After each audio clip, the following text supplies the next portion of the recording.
Je m'appelle Joséphine, j'habite à Amiens et je suis cofondatrice de l'association Les Recyclettes qui collecte à vélo les déchets organiques des restaurants pour en faire du compost.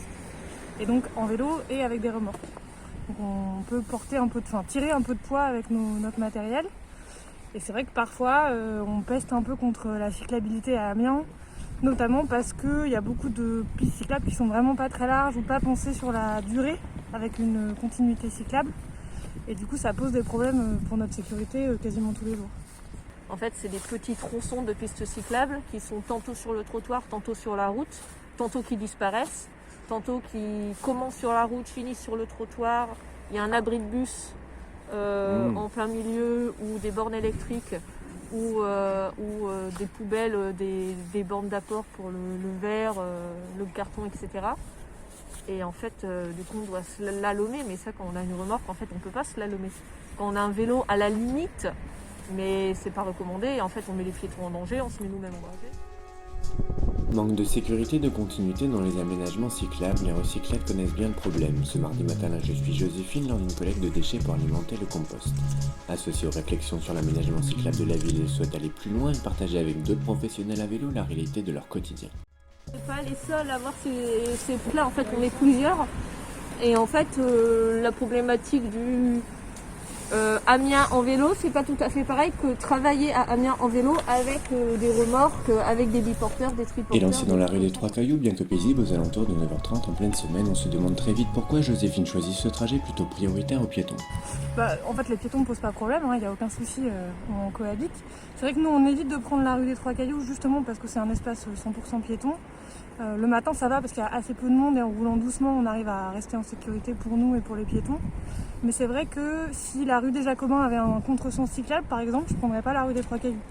Parce qu'on a finalement très peu de clients restaurateurs sur cette rue-là, donc on n'est pas obligé de passer par là. Par contre, si on ne prend pas la rue des Trois Cailloux actuellement, on est obligé de faire un gros détour par le Mail Albert Ier, etc. Et pour nous, c'est pas du tout efficace. On travaille en fait, on se balade pas à vélo, on travaille. Et du coup, c'est important que les itinéraires soient assez directs. Manque de trajets directs mais aussi de réels plans de circulation à vélo qui ne bénéficient pas d'autonomie par rapport au réseau piéton ou automobile. Ici, rue Henri Barbus, la voie fait moins de 8 mètres de large et on retrouve du stationnement utilisé légal ou pas de part et d'autre. J'en profite pour demander à Joséphine l'alternative que l'on pourrait trouver à ce trajet. Donc toi tu me disais par exemple, là la piste cyclable, il y aurait une piste cyclable là, tu prendrais pas la rue des Trois Cailloux. Ça me permettrait, tu vois, quand je viens pas collecter d'acifères mais que je viens collecter d'autres restos dans la rue, de pas me taper toute la rue des Trois Cailloux pour venir. Surtout que dans l'autre sens, là t'es obligé de rouler sur le trottoir. Parallèle à la rue des Trois Cailloux, la rue de Beauvais est dans la continuité de la rue des Jacobins. Imaginez, aujourd'hui il y a une voie de bus et une voie voiture qui sont en sens unique, du coup il n'y a pas de double sens. C'est un peu dommage qu'il n'y ait pas un double sens cyclable parce que les peu de fois où on le prend à contresens, du coup on roule plutôt sur le trottoir, ce qui normalement est interdit. Donc ça on essaie de le faire au minimum, surtout que le trottoir n'est pas très large. Clairement là où ça peut poser problème en termes politiques, c'est que cette rue-là, pour rajouter une piste cyclable à contresens, soit il faut réduire l'espace des piétons, ce qui me paraît pas très malin, ou alors enlever un peu de stationnement. Une voie en double sens cyclable permettrait de créer un véritable plan de circulation à vélo, des choix plus judicieux que des élargissements et des réductions de voies qui finissent en céder le passage pour les voitures. On passe rue des Jacobins, du coup cette fois-ci dans le bon sens, et on remonte par l'avenue de la République, qui aujourd'hui est une zone 30 à double voie pour les voitures, ce qui du coup fait que personne ne respecte cette zone 30, il n'y a aucun dodan, il n'y a rien, alors c'est vrai que la route n'est pas en très bon état, donc ça doit faciliter le fait que les voitures roulent pas très vite. Pour nous c'est un peu l'enfer du coup, mais bon. Il y a une piste cyclable dans le même sens que les voitures. Moi la question que je pose aujourd'hui c'est est-ce qu'on ne pourrait pas avoir une seule voie pour les voitures, du coup elle roulerait vraiment à 30, et un double sens cyclable en fait pour revenir vers la rue des Jacobins, revenir vers le centre-ville en fait, comme ça peut être le cas rue Lamarck. Ici, nous avons reproduit les différents itinéraires possibles. Le trajet de Joséphine en haut est celui qu'emprunte Olivia en bas à droite qui a le mérite d'être un peu plus calme. Et enfin, le trajet incité par la signalétique. Il est diffusé 4 fois plus vite, histoire qu'on n'attende pas trop. Pour l'un, les passages piétons, pour l'autre, l'état de la route et les priorités n'aident franchement pas. Comme en témoigne l'esplanade Branly, restructurée en 2018 pour le BHNS. Pensé pour qu'on prenne en fait les passages piétons, ce qui n'est pas très efficace avec une remorque, c'est un peu galère.